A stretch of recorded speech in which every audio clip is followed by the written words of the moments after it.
সুদাকণ্ঠই কোৱাৰ দৰে যে বহাগ কেৱল এটি মাহ নহয়, ই অসমীয়া জাতিৰ আয়ুস ৰেখা আৰু সেই আয়ুস ৰেখা আজি এনেদৰে পালন কৰিবলগীয়া হৈছে য'ত আমাৰ হিয়াৰ আমঠু জুবিন গাৰ্গ বিহীন সকলোতে কেৱল উঙা উঙা দেখিবলৈ পোৱা গৈছে।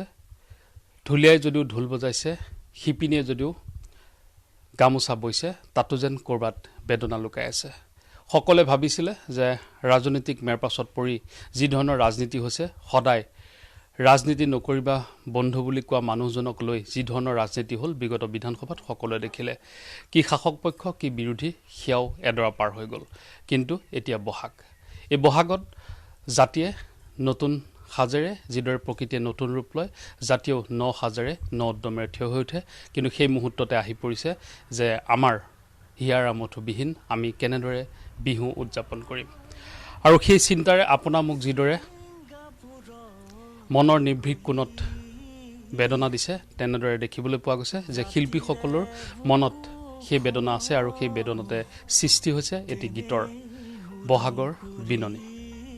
বহাগৰ বিননিৰ আঁৰত যিগৰাকী শিল্পীয়ে লিখি উলিয়াইছে, আমি তেওঁৰ লগত কথা পতাৰ পূৰ্বে আমি প্ৰথমে আহিছোঁ যে এই দুজন শিল্পী আমি কানু কণ্ডলী আৰু মনোজ শইকীয়া, এই দুয়োগৰাকী প্ৰশান্ত শইকীয়া, প্ৰশান্ত মুদৈ, এই দুয়োগৰাকী শিল্পীয়ে গীতটো লিখিছে। আমি প্ৰথমে কথা পাতিম, তাৰপিছত গীতৰ মাজলৈ যাম যে গীতটো আৰম্ভণি ক'ৰ পৰা হ'ল।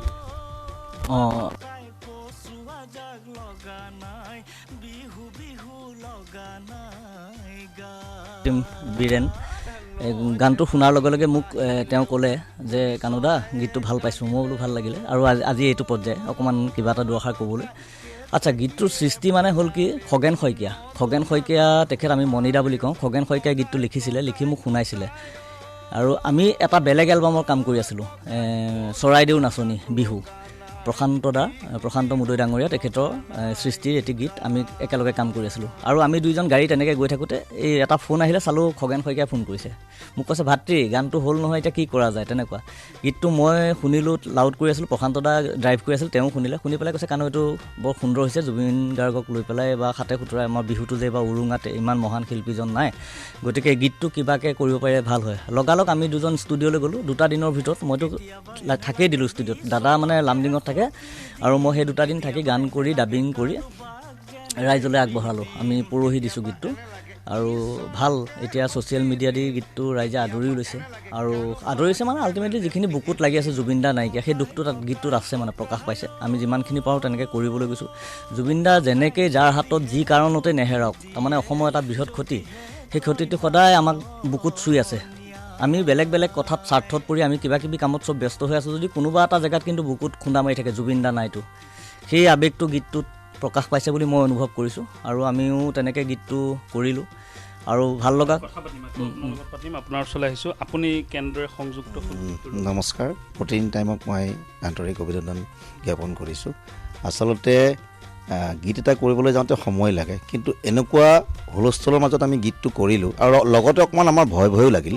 ভয় মানে কি, ইলেকশ্যন আহি আছে, ইলেকশ্যনৰ আগত যদি গীতটো উলিয়াই দিওঁ, যদি তাতে কিবা অলপ বিৰূপ মন্তব্য বা বিৰূপ হেৰি হয়, সেইটো অকণমান আমি ভয় খালোঁ। ভয় খাই পেলাই ভাবিছোঁ নহয়, আমি বিহুৰ আগমুহূৰ্তত আমি বিহুটো ৰাইজলৈ আগবঢ়াই দিম। মানে ঘটনাটো এনেকুৱা হৈছে, ভয় কালে লাগিল বুলি কওঁতে যিটো পৰিস্থিতি হৈ আছে, চৰকাৰখনক লৈ পেলাই যিটো পৰিস্থিতি হৈ আছে, সেই পৰিস্থিতিত কি যদি এই গীতটোৱে হয়তো আমাক পাৰ্চনেলি হ'লেও কানু হওক বা মই হওক, বিশেষকৈ মই চাকৰি কৰা মানুহ, কিবা এফেক্ট হ'ব বুলি ভাবি পেলাই কথাষাৰ মানে দেৰিকৈ কৰাৰে আমি মধ্যস্থ কৰিলোঁ। কাৰণ চৰকাৰখনতো আছেই, চৰকাৰখনে যাক যি কৰি আছে তো আপোনালোকে দেখা পাই আছে। হয়, কবিতা লিখিও, গতিকে আমি গাইছোঁহে, কি যদি উলুৰ লগত বগৰীও পৰোঁ আমি লগত, গতিকে সেই এটা ভয় এটা মনত সোমাই গ'ল। তথাপিও জুবিনবিহীন বিহু, আমি জুবিনকতো সদায় মনত ৰাখিবই লাগিব।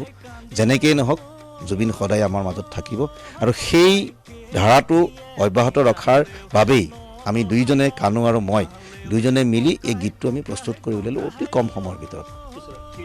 মনৰ কথা এইটোৱে থাকে যে সমাজ অবিহনে শিল্পী কেতিয়াও নহয়, আৰু সমাজখনৰ যিহেতু ক্ষতি হৈছে তাৰ এটা ন্যায় পাবলৈ শিল্পী সমাজেও কিন্তু প্ৰতিজন শিল্পী সমাজ বুলি ক'লে ভুল হ'ব যে প্ৰতিজন লোকে বিচাৰিছে, আৰু আপোনালোকে শিল্পী সত্তাৰ মাজেদি তাক পুনৰ দাবী উঠায়। নিশ্চয় নিশ্চয় জুবিন দা কেনেকৈ হেৰাল, বাকী একো নাজানিলেও জুবিন দা কেনেকৈ হেৰাল সেই কথাটো আমি জানিবলৈ খুব ইচ্ছুক হৈ আছোঁ, মানে আমাৰ খুব মনত আহি আছে। কাৰণ ইমান সুস্থ সবল মানুহ এজন গৈ পেলাই শেষত আমি যেতিয়া তেনেকৈ দেখা পাইছোঁ ন, এইটো মনে সহা নাই তাৰমানে। আৰু গোটেই ছিষ্টেমটোৱে কিবা ঢুকোৱা ছিষ্টেমটোৱে কিবা যেন কিবা আৰু মানে এইটো বুজাব, চবেই দেখিয়ে আছে কিনো ক'ম, এনেকৈ হেৰাই যাব নোৱাৰে। আৰু জুবিন দাৰ নিচিনা এজন শিল্পী আমি অসমে পোৱাটোৱে ভাগ্য। আমি আটোম টোকাৰিকৈ ৰাখিবই নাজানিলোঁ আচলতে দেই। কিন্তু তাৰ মাজতে কথা পাতিম, কিন্তু যিহেতু আপোনালোকে গীতৰ মাজেদি এটা বাৰ্তা দিবলৈ বিচাৰিছে, গীতটোৰ যদি এটা কলি গুণগুণাই দিয়ে। অকেলৈ ছিংগাপুৰত গলি মোৰ ককাই, অকেলৈ ছিংগাপুৰত গলি